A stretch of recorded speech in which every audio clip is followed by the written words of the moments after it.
Assalamualaikum warahmatullahi wabarakatuh. Perkenalkan, nama saya Cika Putri Panuntun dari kelas MN20E.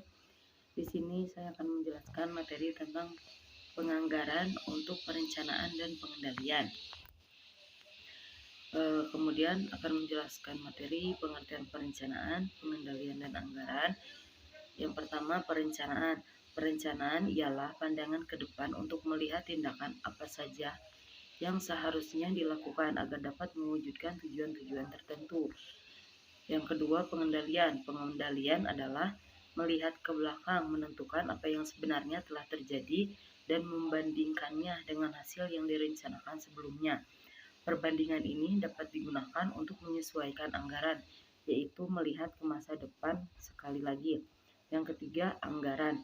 Anggaran adalah komponen kunci dari perencanaan, yaitu rencana keuangan untuk masa depan yang mengidentifikasi tujuan dan tindakan yang diperlukan untuk mencapai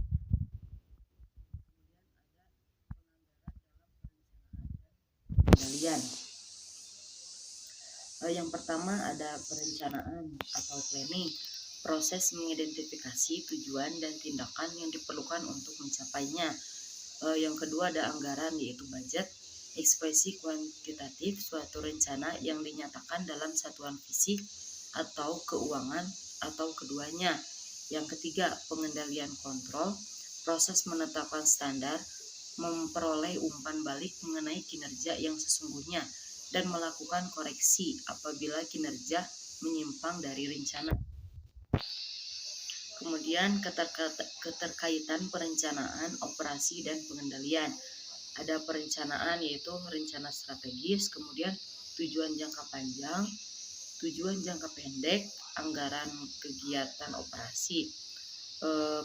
Pengendalian untuk membandingkan hasil sesungguhnya versi harus direncanakan.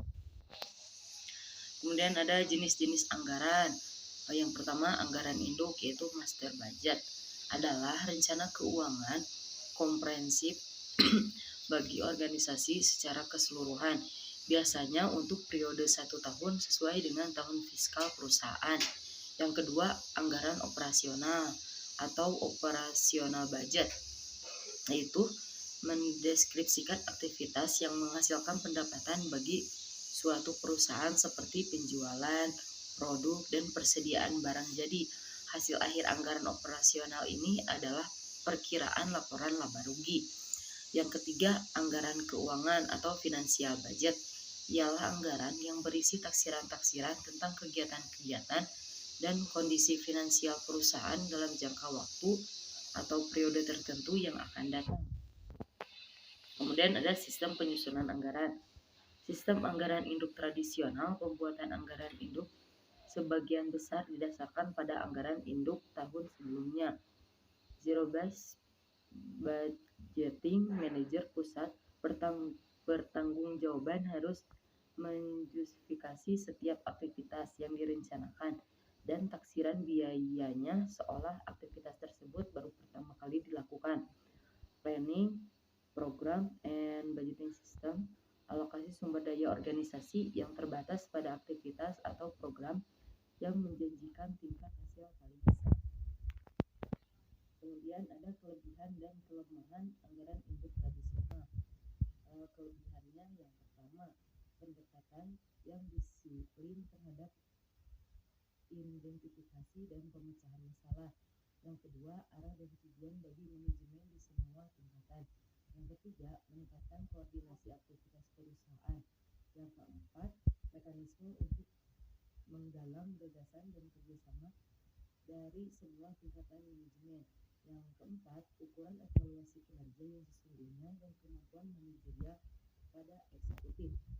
Kemudian kekurangannya ada 3. Yang pertama, berorientasi departemen dan tidak memperhitungkan keterkaitan antara departemen.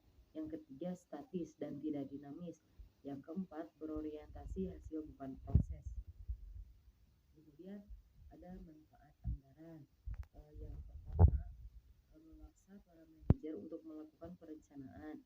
Yang kedua, menyediakan informasi yang dapat digunakan untuk memperbaiki pengambilan keputusan. Yang ketiga, menyediakan standar evaluasi kinerja Yang keempat, memperbaiki komunikasi